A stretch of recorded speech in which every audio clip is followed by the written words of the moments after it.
2001 मायथाइनिफ्राय दिनै 2026 25 बोसोर दुलाराय बर' फरायसा आफादनि गोथार फिरफिला गोमो गाबनि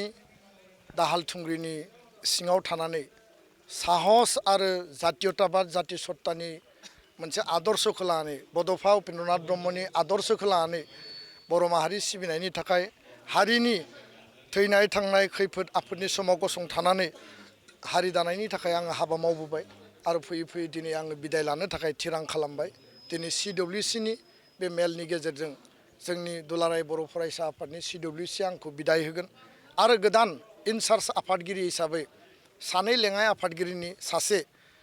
बिथांखौ जोङो दिनै दायित्व होगोन आरो हाउसआव जों सावरायनानै संबिधानाव लिरनाय बायदि इनचार्ज प्रेसिडेन्ट हिसाबै जोङो फैबाय थानाय 7 बोसोरनि थाखाय बिबान होगोन।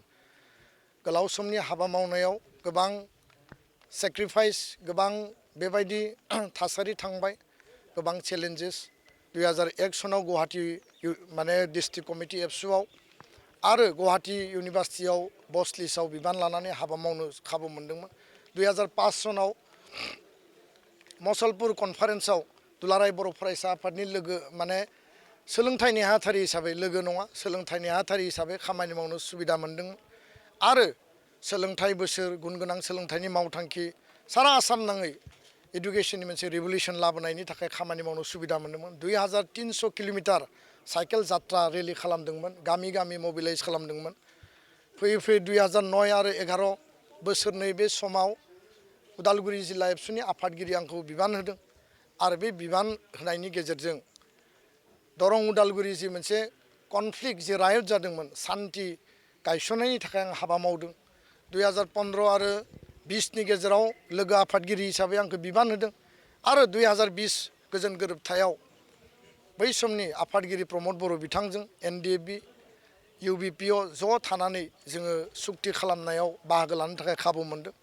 2020निफ्राय जागायनानै 2026 मोनथाम टार्म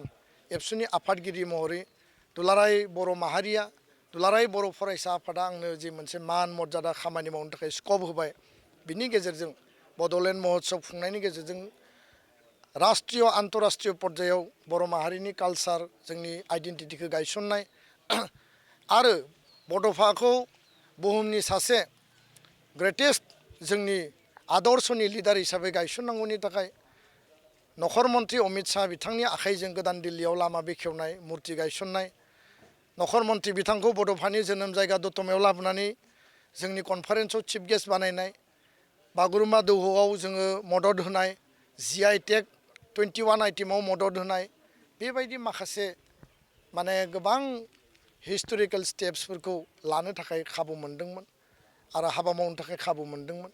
बे गासै हाबाफारिनि थाखाय बर' हारिनिसिम आंनि जि सुख'हायै जि दाहार बे दाहारा थागोन। फैबाय थानाय समाव बे दाहारनि बिनिमयखौ होनो थाखाय आं नाजागोन आरो जातीयताबाद हारि सिबिनाय हारिनि जेंना सुस्रांनायानो आंनि प्रधान लक्ष्य माहारिखौ सिबिनाया आंनि गुबै मोन्थोर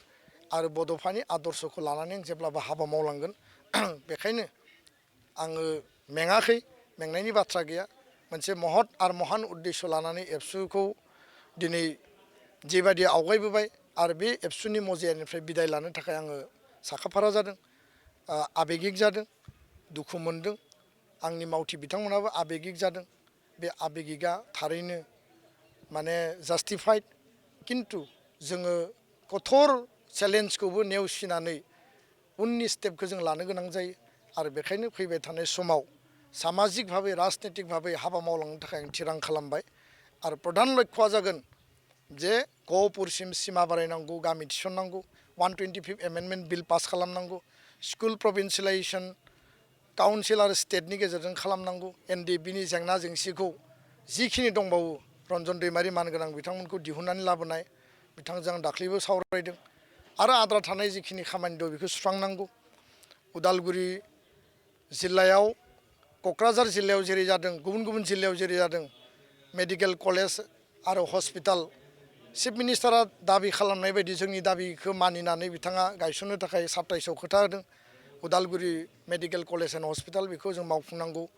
उदालगुरि कलेजखौ उदालगुरि इउनिभार्सिटियाव आपग्रेड खालामनांगौ। इन्जिनियारिं कलेज उदालगुरियाव गायसनबाय बेखौ बेखेवनांगौ। NIT ट्राइबेल इउनिभार्सिटिनि केम्पास बायदिसिना जिखिनि जोंनि मोननांगौ अधिकारफोर दङ बर' गोजोन गोरोबथानि मोनफ्रोमबो बिथिंखौ 100% मावफुंनायजों लोगोसे समाज आरो हारि सिबिनायनि थाखाय रावखौबो धोरोम बासियालासे रावखौबो हारि बासियालासे राव बिथिङाव रावखौबो बासियालासे इकुवेलिटिनि आधाराव बयनिबो प्रटेक्सन आरो बयनिबो डेभेलपमेन्टनि थाखाय हाबा मावनायानो आंनि प्रधान लक्ष्य आं बेखिनिखौनो बुंबाय बे आबेगनि मुहुर्तआव बर' रायजो राजानिसिम आरो एबसुनि साफ्रोमबो मेंनो रोङै मावथिनिसिम आंनि गोथार सिबिनाय आरो खुलुमनायखौ फिन खेबसेबाव आं बावहरबाय गोजोन्थों।